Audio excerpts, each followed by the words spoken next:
लाउ गोटे एमती परिबा ना जोटा देह पाई एते उपकारी कहले भी सरबनी। आमे समस्त जानिचु संतुला केते स्वास्थ्यकर। ये सब को माइंड रे रखिकी मु आज आपण मानक पई नै आछि लाउ संतुला। संतुलार ना छुंकटा ही होची मेन। छुंकटा जेते भलो हबो संतुलाटा सेते टेस्टी हबो। संतुलाटा एते कॉमन जे घरे घरे समस्ते संतुला करि थांती, किंतु से करिवार प्रोसेस ना टिके अलगा थाए। आज मु को प्रोसेस रे लाउ संतुला करिछि आपण देखंतु। मु आशा करूछि आपण को निश्चिंत भल लागिबो। वीडियो को पूरा देखिबा पई मु आपण को अनुरोध करबी। आ वीडियो भल लागिले गोटे लाइक कर देबे। लाउ संतुला करिबा पई एठी देखंतु मु कोन कोन परिबा काटिकी रखिछि। जेहेतु आमे लाउ संतुला करूचे तो लाउर क्वांटिटी एठी मु बेसी रखिछि। पाखापाखि 600 रु 700 ग्राम एठी लाउ अछि। बड़ बड़ खंडरे काटिकी रखिछि। एठी गोटे आलू को चोपा छड़ेकी काटिकी रखिछि। आ एठी दीटा सारू को मध्य मु चोपा छड़ेकी काटिकी रखिछि। लाउ संतुला रे एतिकी ही परिबा जीवो, आउ किछि परिबा जीवनी। सारूटा आपण निश्चिंत पकेबे, बहुत भल लागे। आउ एठी संतुला आमे कुकर रे बनेइबा, काहेकि ना कढ़े रे बनेले ना बहुत टाइम लागिबो। आ विश्वास करंतु टेस्ट रे किछि भी फरक पड़िबनी।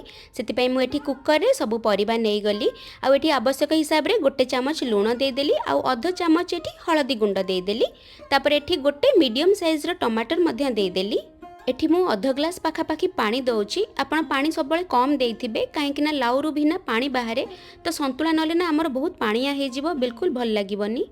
एबे लीड को कवर करके मीडियम फ्लेम रे गोटे सीटी आसिया पर्यंत आपण कुक करिवे। गोटे सीटी आसी जाइछि, बास मु एबे गैस बंद कर देइथिली। ठंडा हैला परे खोली की देखौछि।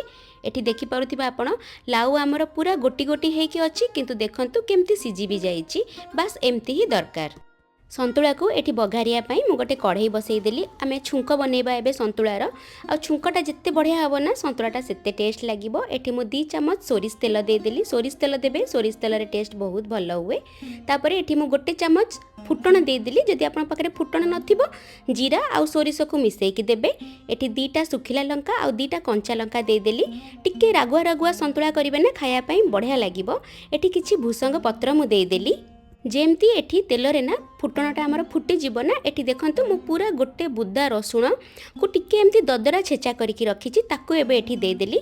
रसुणर क्वांटिटी ना आपण जेते टिके अधिका रखिबे सेते संतुलाटा बढ़िया लागिबो। केते जण तो पियाज भी एठी टिके भाजी की रसुण पकांती, किंतु एमती थरे गोटे थरा मो प्रोसेस रे करिवे। खाली रसुण पकेकी देखिबे आपन को बहुत भल लागिबो। गैस रो फ्लेम को एठी मीडियम रे रखिकी किछि सेकेंड पाई ना रसुण को एमती टिके भाजी नबा।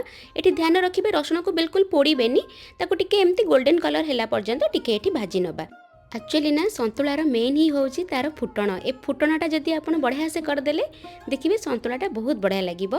तापर एठी जो आमे टमाटरटा सिजेइथिले सेई टमाटर को एठी पकेकी किछि सेकेंड पई कसी नबा। काहेकि ना जदि एठी न कसीबा ना टमाटरटा ना टिके संतुलारे कंचाळिया लागिबो। एमती देखंतु मु टिके टमाटर को कसी नेली। तापर एठी जो सिजेइकी आमे रखिथिले लाउ ताको एबे एठी दे देली। आउ सांगे सांगे ना एठी लीड को कवर कर देबे, ताकि ना से छुंकर बास्नाटा पूरा हमर संतुला भितरे ही रहू। एठी मु 2 मिनिट पई एमती कवर करके छाड़ देबी। तापर एठी देखंतु 2 रु 3 मिनिट परे कवर काढी की देखौची। संतुलाटा केते बढ़िया देखाउची आ बास्नाटा पूरा संतुला भितरे ही अछि। आ एमती कोन करिवे ना डंकी सहाय्य रे टिके टिके ताको हल्का हल्का प्रेस करिकी टिके मिसेला टाइप रो करि देबे। एमती कले ना संतुलाटा बढ़िया लागे खाइबा पई। न हले ना परिबा अलगा पानी अलगा सेमतिया लागिबो। तो एठी देखंतु पूरा आपण मिसई देबेनी सब परिबा को। परिबा भी सेमती थिबो, हल्का हल्का जस्ट टिके प्रेस कर देबे। तापरे एठी मु आउ थरे कवर करिकी 2 मिनिट पई खाली टिके मीडियम फ्लेम रे फुटिया पई एठी छाड़ीबी। तापरे 2 मिनिट परे एठी देखंतु मु कवर काढी की देखौची।